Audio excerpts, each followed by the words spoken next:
What is up, everybody? My name is Justin. This is Forever Self-Employed. In today's video, I'm going to be answering the question, do you need a business license in order to pressure wash? But before I get into that, I do want to mention that me and Aaron recently put together a group to answer all of your pressure washing questions. We also teach Google My Business Secrets that ranked Aaron's business #1 around Nashville, and I do Facebook ad critique, so that way you guys can take advantage of every single dollar of ad spend. We also go over a bunch of different other marketing methods. I know that is a huge piece for a bunch of guys starting out, figuring out that marketing piece. So if this group sounds like something you'd be interested in, check out the first link in the comment section and the description. But without further ado, let's go ahead and hop into the topic of the video, and that is, do you need a business license in order to pressure wash? I do want to preface by saying this is not legal advice. If you are starting a business, you need to make sure that you are licensed and insured with your state. In this video, however, I just want to share my personal experience with getting licensed, when I decided to do it, and how I did it. But if you guys need insurance for your business, or you want to get a quote on some insurance, check out the second link in the comment section and the description.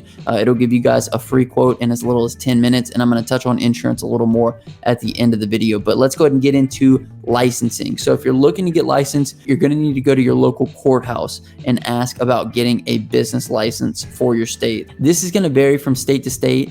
So what I'm going to do is I'm going to give you guys a vague idea of exactly what you're going to need to do. So go to your local courthouse, ask for a business license. Most likely what they're going to do is they're going to give you a pack of papers that you're going to need to fill out, and they're going to give you whatever requirements they deem necessary in order to get your business license. So you're going to need to make sure that you fill out the paperwork and that you have everything that they deem necessary in order to start your business. Now, a lot of the other rules and regulations vary from state to state as well. So you're going to want to make sure that once you get your business license, that you go and check with the local city, county, or parish to be sure that you don't need any specific permits in order to pressure wash.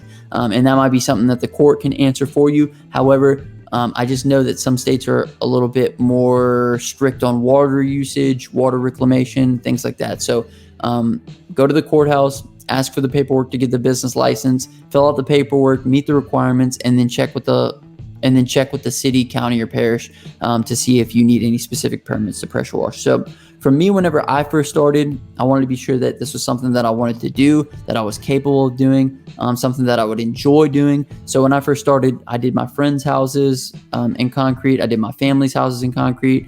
And once I got comfortable with the washing process, pricing, I knew that the work was something that I would enjoy.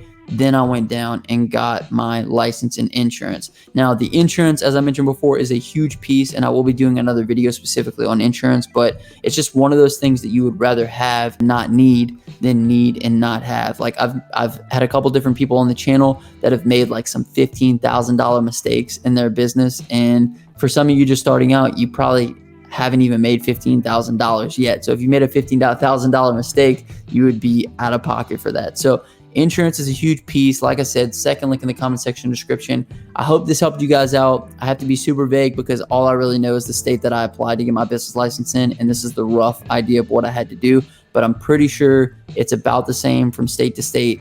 So I hope this helped you guys out. If you have any other questions, leave them down in the comment section and I will be answering those. But my name is Justin. This is Forever Self-Employed, and until next time, hustle hard and get that money, baby. Peace.